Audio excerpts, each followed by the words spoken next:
ஓம் ஸ்ரீ குருப்யோ நமஹ. ஸ்ரீ மகாபரிவாச்சரணம் மகாபரிவாச்சரணம் மகாபரிவாச்சரணம். இன்னைக்கு தெய்வத்தின் குரல் பாகம் 4ல் மங்களாரம் என்ற தலைப்பில் பிரிவாக சொல்கிறத மேலே வாசிக்கிறது. பக்கம் 15லேருந்து ஆரம்பிக்கிறது. திருமால் செய்த கோணங்கி. இப்படி விவாக சம்பந்தம் இல்லாவிட்டாலும் பிள்ளையாருக்கு மாமா மகாவிஷ்ணுவிடம் ரொம்ப நெருக்கம் உண்டு. குழந்தைகளுக்கு கோணங்கி காட்டினால் போதும், அதனிடம் எதையும் சாதித்து கொண்டு விடலாம் என்றேன் அல்லவா. இப்படி மாமாக்காரன மகாவிஷ்ணு செய்த கோணங்கி ஆட்டம்தான் இப்பொழுது விக்னேஸ்வர வழிபாட்டில் ரொம்பவும் முக்கியமாக இருக்கிறது. பிள்ளையார் என்றால் உடனே தோப்புகரணத்தை தான் நினைத்துக் கொள்கிறோம். மற்ற சுவாமிகள் மாதிரி இவர் ரொம்ப சிரமம் தருகிற சுவாமி இல்லை என்று சொன்னேன். பெருமாள் என்றால் அங்கப்பிரதட்சணம், முழங்கால் முறிச்சான் மலையேறணும், முருகனுக்கு காவடி என்று பெருசாக கட்டிக்கொண்டு மைல் கணக்காக மலை மேல் ஏறி போகணும், அழகு செடியில் குத்தி கொள்வது என்றெல்லாம் கூட உண்டு. ஈஸ்வரனுக்கு ஒரே பசியும் பட்டினியுமாய் உபவாசம் இருக்க வேண்டும். இப்படியெல்லாம் இல்லாமல் ரொம்ப கொஞ்சமாக வேலை வாங்குகிறவர், சொல்ப சிரமமே தருகிறவர் பிள்ளையார் தான். அதுவும் கூட வேடிக்கையாக குழந்தை விளையாட்டு மாதிரி அல்லது குழந்தைக்கு விளையாட்டு காட்டுகிற மாதிரி தான் இருக்கும். நெற்றியில் குட்டிக்கொள்வது, தோப்புக்கரணம் போடுவது இரண்டையும் தான் சொல்கிறேன். ஒருத்தர் தோப்புக்கரணம் போட்டால் குழந்தையை முதற்கொண்டு அதை வேடிக்கை பார்த்து கொண்டு தன் சுபாவப்படி தானும் அப்படியே இமிட்டேட் பண்ணும். இந்த தோப்புக்கரணத்தை ஆதியில் உண்டாக்கியவர் மகாவிஷ்ணுதான். அவர் ஒரு சமயம் சகோதரியை பார்ப்பதற்காகவும் தமக்கு ரொம்பவும் ஆத்மமான பரமேஸ்வரனோடு சல்லாபிப்பதற்காகவும் மருமான் கணேசரை கொஞ்சி விளையாடுவதற்காகவும் கைலாசத்துக்கு வந்திருந்தார். அப்பொழுது தம்முடைய சக்கரத்தை சுற்றி குழந்தைக்கு வேடிக்கை காட்டினார். உடனே குழந்தை தும்பிக்கையை நீட்டி சக்கரத்தை பிடுங்கிக் கொண்டு லபக்கென்று வாய்க்குள் போட்டு நன்றாக அடக்கி கொண்டு விட்டது. மகாவிஷ்ணு நயமாகவும் பயமாகவும் எத்தனை பண்ணியும் அது சக்கரத்தை வெளியே போட மாட்டேன் என்று அடம் பண்ணி விளையாடிற்று. அப்பொழுதுதான் மகாவிஷ்ணு யுக்தி பண்ணி இப்படி காதை பிடித்து கொண்டு தோப்புக்கரணம் போட்டார். அதை பார்த்ததும் எப்பொழுதுமே சிரித்த முகமாயிருக்கும் பிரசன்ன வதன குழந்தை விழுந்து விழுந்து சிரிக்க ஆரம்பித்தது. சிரிக்கிற போது வாயில் அடக்கி கொண்ட சக்கரமும் குபுக்கென்று வெளியே வந்து விழுந்தது. சடக்கென்று அதை மகாவிஷ்ணு எடுத்துக்கொண்டு வைத்து விட்டார். மகாவிஷ்ணு கைகளால் காதை பிடித்து கொண்டது சம்ஸ்கிருதத்தில் தோர்பி கர்ணம் என்று குறிப்பிடப்பட்டது. தோர்பி என்றால் கைகளால், கர்ணம் என்பது காது என்று தெரிந்தது. கையால் காதை பிடித்து கொள்ளும் தோர்பி கர்ணமே தோப்புக்கரணம், தோப்புக்கரணம் என்றெல்லாம் ஆகிவிட்டது. குட்டிக்கரணம் என்கிற மாதிரி இங்கே கரணம் இல்லை, கர்ணம் என்றே சொல்ல வேண்டும். முதலில் யாரோ மனுஷால் இதை ஆரம்பிக்காமல் மகாவிஷ்ணுவை ஆரம்பித்தார் என்பதற்கும் தோர்பிர் கரணம் என்ற வார்த்தையிலேயே எவிடன்ஸ் இருக்கிறது. அதை புரிய வைப்பதற்கு கொஞ்சம் சம்ஸ்கிருத இலக்கணம் சொல்லித்தரணும்.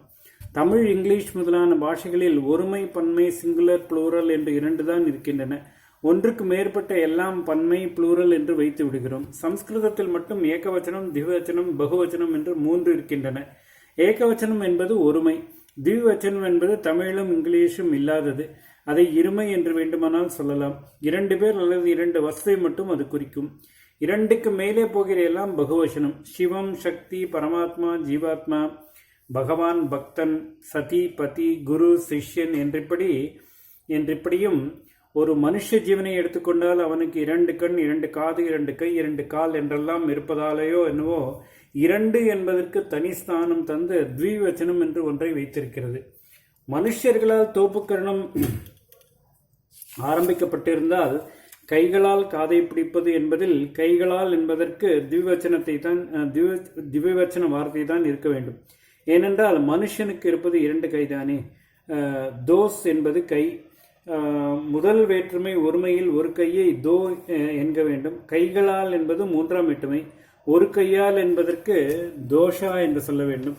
2 கைகளால் என்பதற்கு தோர்பியாம். மனுஷர்களான நாம் 2 கைகளால் போடும் தோப்புக்கரணத்தை தோர்பியாம் கரணம் என்றுதான் சொல்ல வேண்டும். இது பேச்சு வழக்கில் தெரிந்தால் கூட தோப்பாங்கரணம் என்றுதான் ஆகியிருக்குமே தவிர இப்பொழுது நாம் சொல்வது போல தோப்பிக்கரணம் என்றோ தோப்புக்கரணம் என்றோ ஆகியிருக்காது. தோர்பிகி என்ற மூல ரூபத்தில் இருந்திருந்தால்தான் அது சிதைந்து தோப்பு என்று ஆகியிருக்கும். தோர்பி என்பதோ 2க்கும் மேற்பட்ட பல கைகளை குறிக்கும் பகுவச்சனமாக இருக்கிறது. தோஷா ஒரு கையால், தோர்பியாம் 2 கையால், தோர்பி 2க்கும் மேற்பட்ட கைகளால். விஷ்ணுவுக்கு எத்தனை கை? 4 கை. 2க்கும் மேற்பட்ட 4 கைகளால் அவர் காதை பிடித்து கொண்டதால் தான் தெளிவாக பகுவச்சனத்தில் தோர்பி என்று சொல்லி அது தோப்பி என்று ஆகிவிட்டிருக்கிறது. மாமா மருமான் உறவை சொல்ல வந்தேன். பிள்ளையாருக்கு பிடித்த எல்லா பிள்ளைகளுக்குமே பிடித்த தோப்பிக்கரணத்தை அவரது மாமா மகாவிஷ்ணு தான் இனாகரேட் பண்ணியிருக்கிறார். சுக்லாம் பரதரம்.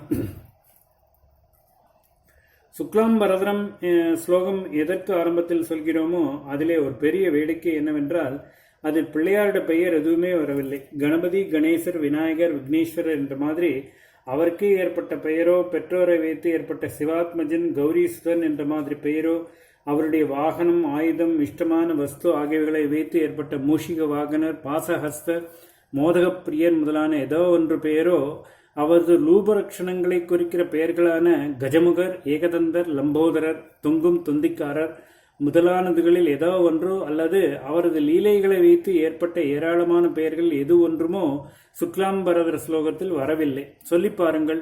சுக்லாம்பரதரம் விஷ்ணும் சசிவர்ணம் சதுர்புஜம் பிரசன்ன வதனம் தியாயேது சர்வ விக்னோபசாந்தையே. சுக்லாம்பரதர, வெள்ளை வஸ்திரம் கட்டிக்கொண்டிருப்பவர். சரஸ்வதியும் ஈஸ்வரனும் கூடத்தான் வெள்ளை கட்டிக்கொள்பவர்கள். புருஷர்களில் எல்லோருமே வெள்ளைத்தான் கட்டிக்கொள்வார்கள்.